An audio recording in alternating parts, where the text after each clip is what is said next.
Good morning friends, welcome to my daily lifestyle blog চ্যানেলে। আশা করি সকালে খুব ভালো আছে, আমরা খুব ভালো আছি। তো দেখো সকালবেলা উঠে পড়েছে, এখন বাজে 8টা। আর এখন উঠে দেখো প্রচণ্ড বাইরে রোদ। এবার কি করব, আগে ফার্স্টে ঘরটা ঝাড় দিয়ে নেবো। বিছনাটা ঝেড়ে নিয়েছি, পরিষ্কার করে নিয়েছি। জানলাগুলো আজকে আর খুলিনি, এত রোদ বাইরে দেখে আর জানলা খোলার ইচ্ছা হয়নি। তো ঝাড়টা আগে দিয়ে নেবো চলো, তারপরে হচ্ছে চা বানাবো, চা খাবো। তো ফ্রেশ হয়ে চলে আসবো, বাইরে ছিল। ব্রাশ ট্রাশ কমপ্লিট আমাদের। এবার হচ্ছে চাটা বানাবো। চাটা আজকে ভাবছি নর্মালি বানাবো, আজকে আর আদা দেবো না।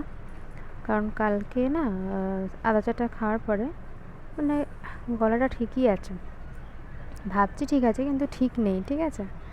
তো যাই হোক, তাও আজকে ভাবছি নর্মালি খাবো, কারণ টানা অনেকদিন খেলাম দাদা দেওয়া চা।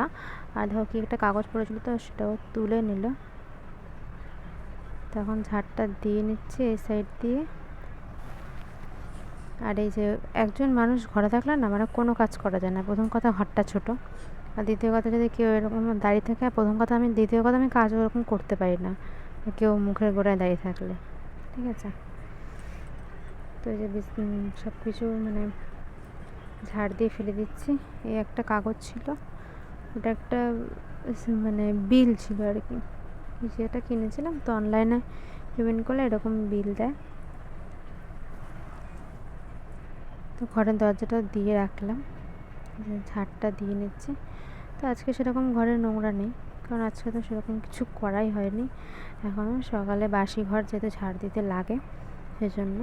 আর শনিবার দিনটা কি হয়, শনিবার দিনকে ওই মা সামনে দিয়ে ঝাড় দিয়ে নেয়, তারপরে আমি সবজি টবজি বা বাজার ঘাট গোছানোর পরে একবারে ফাইনাল ঝাড় দিয়ে তারপরে ঘর মুছি। আর আজকে তো এমনি পরিষ্কারই ঘর, তো জাস্ট ঝাড় দিয়ে চাটা খাবো, তারপরে হচ্ছে আস্তে ধীরে ঘর মুছবো। এখন তো 8টা বাজে, 9টা সাড়ে 9টা দিয়ে ঘরটা মুছবো, আর 10টার দিকে ভাত খাবো। আর দেখো এত রোদ উঠেছে, প্রথম কথা তাকানো যাচ্ছে না। আর ভাবছি আজকে একটু জামা কাপড়গুলো ধুতে হবে, কারণ কালকে যে জামা কাপড়গুলো পরেছিলাম ঘেমে একেবারে জল হয়ে গেছিলাম, ওই জামা কাপড়গুলো আর পরা যাবে না। তো ভাবছি ধুয়ে ফেলবো। তো বিকেলবেলা ওই রাস্তা দিয়ে একটুখানি হাঁটি বলে জামা কাপড় মানে ভালো জামা কাপড় পরেই হাঁটি, ঘরের জামা কাপড়টা চেঞ্জ করে নিই। তো দেখো আজকে ওই 2টো পাউরুটি আর হচ্ছে চা সেঁকে নিয়ে এসেছি, এটা তাওয়াতে হালকা করে সেঁকে নিয়ে এসেছি, মানে বাসি পাউরুটি তো সেই জন্য। তো আর একটাই পাউরুটি আছে, তো ও বলছিল ডিম আছে নাকি, ডিম আছে নাকি, তাই বললাম ডিম তো আছে কিন্তু এখন খেতে হবে না। তো আজকে শাক রান্না হয়েছে, কচু শাক রান্না হয়েছে, এখানে ভেন্ডি আলু তরকারি কালকের রয়েছে, খাবো। আর একটা উচ্ছে আর ডাল, আজকে মুসুরির ডাল। তো খেয়ে নেব এখনই, এখন মোটামুটি 9:30 বাজে। তো খাওয়া দাওয়া হয়ে গেছে, এখন হচ্ছে এই যে শুয়েই ছিলাম, তো আসলো হচ্ছে দই নিয়ে আসলো, ও একটু বেরিয়েছিল, দই আর স্প্রাইট নিয়ে আসলো। দই দিয়ে দেখো ঘোল বানিয়েছি। দই আর বলেছিলাম যে চিনিটা স্কিপ করি, অন্য কিছু দিয়ে বানাই, মানে বাতাসা ছিল, খাবে না, চিনি দিয়েই খাবে। তো চিনি দিয়ে ঘোলটা ফার্স্টে ইয়ে করে তারপরে এই যে এখন ওকে দিয়ে দিচ্ছি। আর ও বললো আমি আইস কিউব দিয়ে খাবো, তো এই যে আইস কিউব বার করেছে, ওই আইস কিউব দিয়ে খাবে, 2টো আইস কিউব নেবে আর বাদ বাকিটা রেখে দেবে। আমি তো খাবো না। তো এই যে জামা কাপড়গুলো ধুয়েছিলাম দেখো, এই যে এটা হচ্ছে রাতের পরি এই নাইটিটা, আর হচ্ছে এই জামাটাও শুকিয়ে গেছে। আর মানে জামাটা সামান্য অল্প একটু ভেজা আছে, তাই ঘরে এনে মেলে রেখি, মানে স্নান টান করে এটা ধুয়ে দিয়েছিলাম, তো অল্প একটু ভেজা আছে, এটা একটু মোটা তো ওই জন্য, গেঞ্জি কাপড় ওই জন্য থাক, এখানে শুকিয়ে যাবে, বিকাল 5টার মধ্যে পুরো একদম শুকিয়ে যাবে। আর ওরও কাজের জামা কাপড়গুলো ধুয়ে দিয়েছিলাম, এগুলো শুকিয়ে গেছে। এবার হচ্ছে চলো আলমারিতে রেখে দেবো। তো ফার্স্টে তো গুছিয়ে নেবো, গুছাই নি, জাস্ট নিয়ে আসলাম।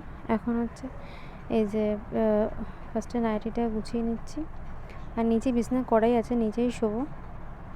আর ও ওই যে বাইরে কাজ করছে, তারপরে হচ্ছে স্নান করবে, যে সানগ্লাস পরে গেছিলো, সানগ্লাস পরে গেছে, আজকে হেলমেট পরে যায়নি। আর এখন কি হয়েছে, মানে যেখানেই শুই, ঘরে শুই কি আর বাইরে, সব জায়গাতেই গরম, গরম ছাড়া কোনো জায়গা নেই। যাই হোক শুতে তো হবেই, কারণ ওই সারাদিন বসে থাকা সম্ভব না।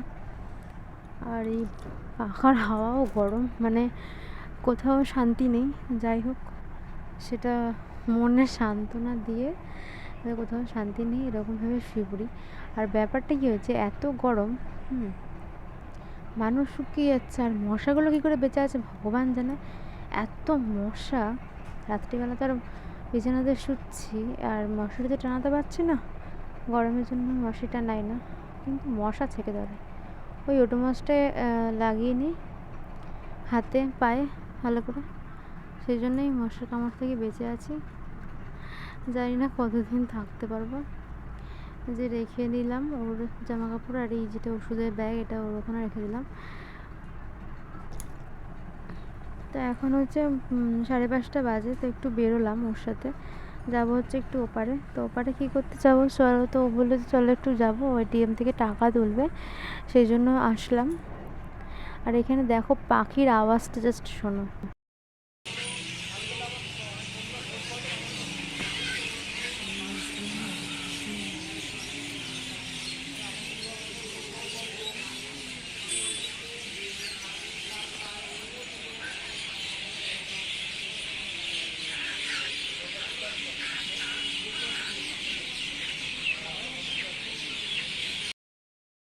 কি দারুণ লাগলো তাই না? আমার তো দারুণ লাগছিলো, সেজন্য আমি একটা ছোট্ট করে ভিডিও ক্লিপ নিয়ে নিলাম তোমাদেরকেও শোনানোর জন্য।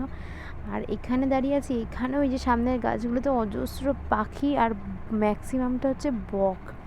ঠিক আছে, এত ভালো লাগছে সবুজের মধ্যে যখন ওই সাদা বকগুলো বসছে, খুব ভালো লাগছে। আর এখানে আলোটা জ্বলে গেছে, মানে এখন ওই 6টার মতন বেজে গেছে। তো এখান থেকে সবাই, মানে এই সাইডটা তো স্টেশন, তো এখান থেকে অনেক লোক যাতায়াত করে, প্রচুর লোক যাতায়াত করে, দোকানপাট এখানটা বেশি। তো ও এসছে হচ্ছে মানে সরি, একটা ওই ইয়ারবাডস নেবে, তো সেই জন্য হঠাৎই আসলো, কেনার কোনো প্ল্যান ছিল না। তো বললো চলো, তো টাকাটা আর তুলবে না, অনলাইনে পেমেন্ট করে দেবে। তো আমি এগুলো দেখছিলাম আর এই আওয়াজ শুনছিলাম। এই দেখো বোটের এই ইয়ারবাডসটা নিয়েছে ও, এটা ব্লু কালারের, ডার্ক ব্লু। আমার তো কালারটা দারুণ লেগেছে। আর এগুলো না ওপেন করে দেখিয়ে বিক্রি করে না, এগুলো সিল অবস্থাতে তোমাকে চুজ করতে হবে যে তুমি এটাই নেবে, তারপরে ওরা ওপেন করে দেখিয়ে দেবে, প্লাস হচ্ছে এটা কানেক্ট করেও দেখিয়ে দেবে। আর এটা না একটুও চার্জ ছিল না, আর দোকানে কানেক্ট হচ্ছিল না, তারপরে ওখানে চার্জে দিয়ে কানেক্ট করে দেখে তারপরে নিয়ে আসা হলো, ওই জন্য একটু দেরি হয়ে গেল। ওই 4:30 মতন বাজে, এইমাত্র বাড়িতে এসে সাথে সাথে চার্জে দিল। আর প্রচণ্ড গরম লাগছিল বাবা, একটু হাওয়া ছিল না আজকে, মানে ওই দোকানটার সামনে হাওয়া ছিল না, তারপর যখন গাড়িটা স্টার্ট তখন আবার হাওয়া। তো এখন আসার সময় একটা দোকানে হরিণঘাটা মিট, এখন হরিণঘাটা মিটে না মাটন বিক্রি হচ্ছে, তো ভাবলাম চলো মাটন নিয়ে নিই। তো মাটন নিলাম 500, এটা 500, এটার দাম নিল হচ্ছে 350 টাকা। ঠিক আছে, এখানে লেখা আছে ওয়েস্ট বেঙ্গল 350, আর ওয়েস্ট বেঙ্গলের বাইরে হচ্ছে 370 টাকা। আর এটা হচ্ছে বোনলেসও আছে, আবার মানে উইথ বোনও আছে মেশানো, এটা ওই শুধু সলিড না। তো এটা ফার্স্ট টাইম ট্রাই করব, তো নতুন বেরিয়েছে, তা আমরা এখনও ট্রাই করিনি, এমনি তো দোকান থেকে এনে খাওয়াই হয়, তা এটা ফার্স্ট টাইম ট্রাই করছি। তো ও এসে, আমরা এটা বাড়িতে নিয়ে এসে, আমরা এর আগেও অনেকবার মানে হরিণঘাটা থেকে চিকেনটা খেয়েছি, মাটনটা খাইনি, কিন্তু চিকেন আনতাম যখনই, তখন এরকম প্লাস্টিক থেকে ছাড়িয়ে একটু হালকা করে জলে ধুয়ে তারপরে রাখতাম। তো অনেকবার খোলার চেষ্টা করেছিলাম, তো খুললো না, দেখো এত গরম, কিন্তু এদিকে মাংস দেওয়াটা কিন্তু খুললো না। সে যাই হোক, কালকে সকালবেলা এটা রান্না হবে, তো কালকে তো তোমার সঙ্গে শেয়ার করবো কীভাবে কী রান্না করলাম না করলাম। তো ভেবেছিলাম যে ছেড়ে যাবে হয়তো, সেজন্য অনেক চেষ্টা করেছিলাম যে ছেড়ে যাক। তো দেখছিলাম যে বোনলেস কিনা বা সলিড মাংস কিনা, তো দেখলাম যে না, ইয়ে রয়েছে, মানে হাড় রয়েছে, বোন রয়েছে, তো সেটাই আমি খুশি, কারণ আমার না উইথ বোনটাই বেশি ভালো লাগে, সলিড মাংস আমার খুব একটা ভালো লাগে না, মানে আমার বড়টা ভালো লাগে না, তাও মানে ও খেয়ে নেয়, কিন্তু আমি ওই খেতে পারি না, আমার একদম পছন্দ হয় না, মানে হাড় না থাকলে মানে মাংস আমার চলে না এরকম। ওই সলিড মাংস থাকলে আমি ওকে দিয়ে দিই। আর আর আমি সলিড মাংস যদি একা খেতে বসি, যদি কেউ না থাকে, আমি সলিড মাংস তো পাতেই নেব না। এরকম। তো যাই হোক, অনেকদিন ধরে মাটন খেতে ইচ্ছে করছিলো, তো আজকে মাটন ফাইনালি নিয়ে নিলাম। অ্যাকচুয়ালি মানে এইখানে মাটনের দামটা বেশি, বাইরে যেখান থেকে আমাদের মাটন আনে সেখানে কিন্তু এত টাকা দাম নেয় না। তো যাই হোক, এই মাটনটা খেয়ে দেখি কেমন টেস্ট। কালকে তো রান্না করব, আর মাংসটা আশা করি ভালোই হবে, খারাপ না। তো ঠিক আছে, তার চেষ্টা অনেক ব্যর্থ হলাম। তো আমি ওকে বললাম থাক, রেখে দিই, কালকে সকালবেলা বার করে তো রাখবোই, যখন ম্যারিনেট করবো তখন সকালবেলা তাড়াতাড়ি করে বার করে রেখে নেবো। ও ঠিক মানে ছেড়ে যাবে মাংসগুলো। তো যারা আমার সাবস্ক্রাইব ফ্রেন্ডস আছে তারা অবশ্যই চ্যানেলটির পাশে থেকো, আর যারা নতুন তারা অবশ্যই চ্যানেলটিকে সাবস্ক্রাইব করে পাশে থেকো। কমেন্ট করে জানিও তোমাদের ভিডিও কেমন লাগছে, কারণ দেখো তোমরা ভুল ত্রুটিগুলো ধরিয়ে দিলে আমার ভিডিও করতে সুবিধা হবে, তাই। তো মাংসটা যেহেতু এতক্ষণ ঘাটলাম, সেই জন্য একটুখানি সাবান দিয়ে হাতটা ধুয়ে নিলাম। তো টাটা, কালকে দেখা হচ্ছে নতুন একটা ব্লগের সাথে। তো তোমরা সবাই ভালো থাকো, আমরাও খুব ভালো থাকবো। তো চলো টাটা, গুড নাইট।